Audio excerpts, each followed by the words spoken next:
Andhra Pradesh deputy సీఎంగా Janasena party అధినేత పవన్ కళ్యాణ్ బాధ్యతలు స్వీకరించారు. జనసేన పార్టీ కేంద్ర కార్యాలయం నుండి విజయవాడ చేరుకున్న ఆయన క్యాంపు కార్యాలయంలోకి డిప్యూటీ సీఎంగా తొలిసారిగా అడుగుపెట్టారు. విజయవాడ సూర్యారావుపేటలో నీటిపారుదల శాఖ గెస్ట్ హౌస్ లో ఉన్న క్యాంపు కార్యాలయంలో ముందుగా పూజలు నిర్వహించారు. అనంతరం బాధ్యతలు చేపట్టారు. తన శాఖలకు సంబంధించి ఫైల్స్ పై సంతకాలు చేశారు. అనంతరం వివిధ శాఖల అధికారులతో సమీక్షలు చేస్తున్నారు. పవన్ కళ్యాణ్ డిప్యూటీ సీఎంగా బాధ్యతలు స్వీకరించిన తర్వాత ఫైల్స్ పై సంతకాలు చేశారు. అయితే పవన్ సింప్లిసిటీ ఇక్కడ కూడా కనిపించింది. ఆయన బాధ్యతలు స్వీకరించిన తర్వాత ఫైల్స్ పై సంతకాలను తన అభిమాని ఇచ్చిన పెన్నుతో చేశారు. ఈ వీడియో సోషల్ మీడియాలో వైరల్ అవుతోంది.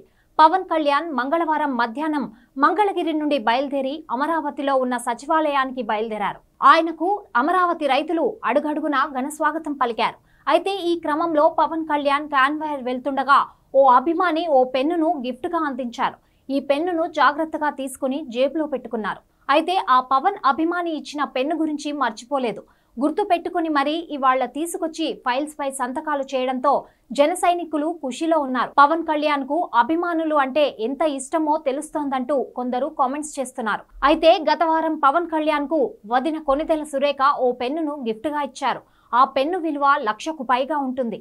అయినా సరే ఆ పెన్నుతో కాకుండా అభిమాని ఇచ్చిన పెన్నుతో సంతకం చేయడం విశేషం. పవన్ కు అభిమాని పెన్ ఇవ్వడం, ఇవాళ ఫైల్స్ పై అదే పెన్నుతో సంతకం చేసిన వీడియోలు వైరల్ అవుతున్నాయి. అయితే ఆ పెన్ను విలువ కేవలం 10 రూపాయలు మాత్రమే. పెన్ను విలువ ముఖ్యం కాదు, అభిమానికి పవన్ ఇచ్చిన ప్రాధాన్యం ముఖ్యమంటున్నారు. హలో పీపుల్, నేను మీ సంజు అఫీషియల్.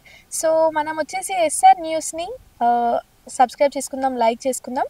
మరికొన్ని అప్డేట్స్ కోసం వెయిట్ చేస్తూ ఉందాం.